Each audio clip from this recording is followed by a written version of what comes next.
Is it satisfying for me to talk directly into the microphone? Yes or yes? I don't even know where I was going with that. I was just talking, sorry. My name's Tom. Try that again. Picking your nose. Scratching my nose? It's been itchy all day. Come on. Was that you going to step 5 before step 1? Yep.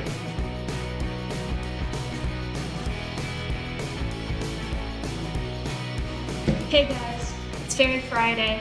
My name's Tom. My name is also Tom.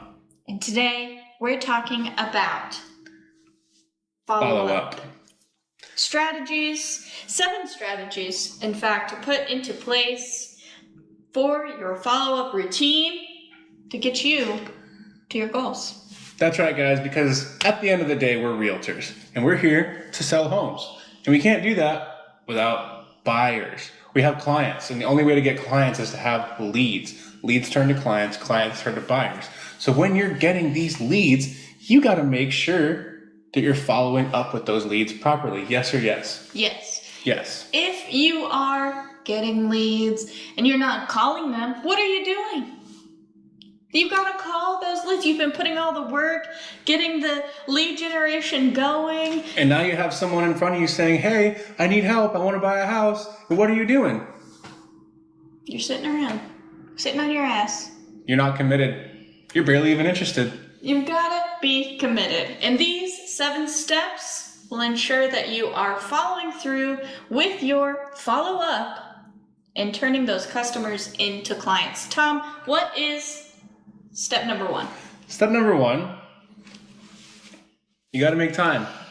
You got to make the time in your calendar. You got to set aside a certain part of time to follow up with these leads. If it's not in your calendar, it's not going to happen. Doesn't exist. It doesn't exist. You got to put in the time. You've got to make sure that you've got sections blocked off in your calendar every day, every other day, whatever you decide is the best way to optimize your time to follow up with these leads properly.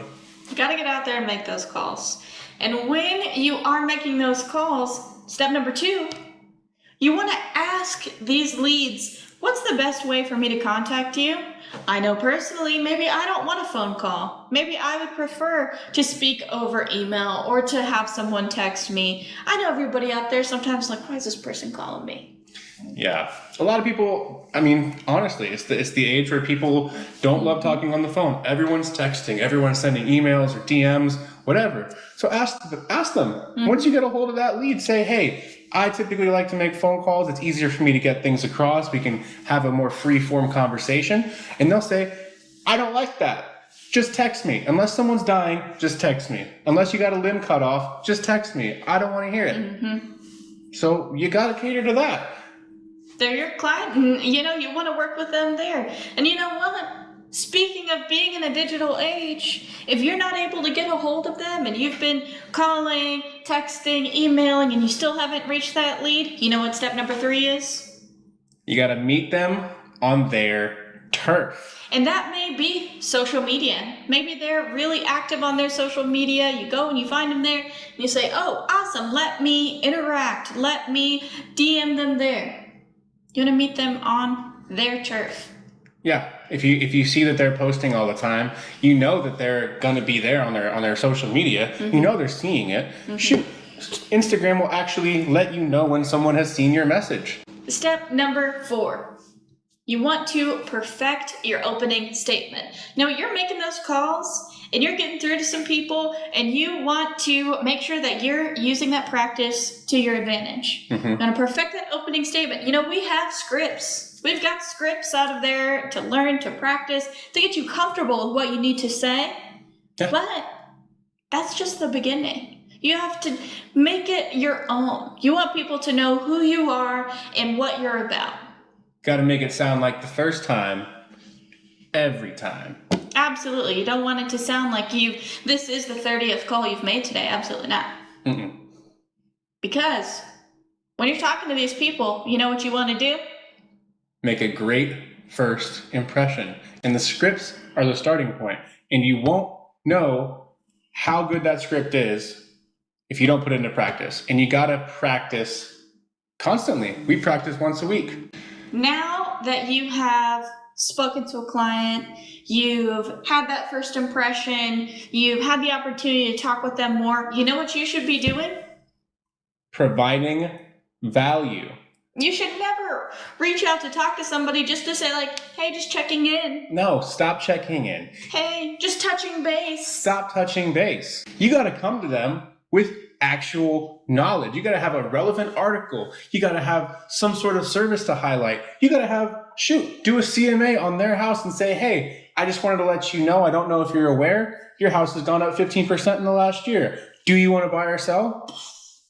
Simple. Value. Adding value. Why else would they be talking to you unless you have value to add? Beats me. That leads to step 6. The value you can add is pretty directly correlated to the research and data that you are able to do.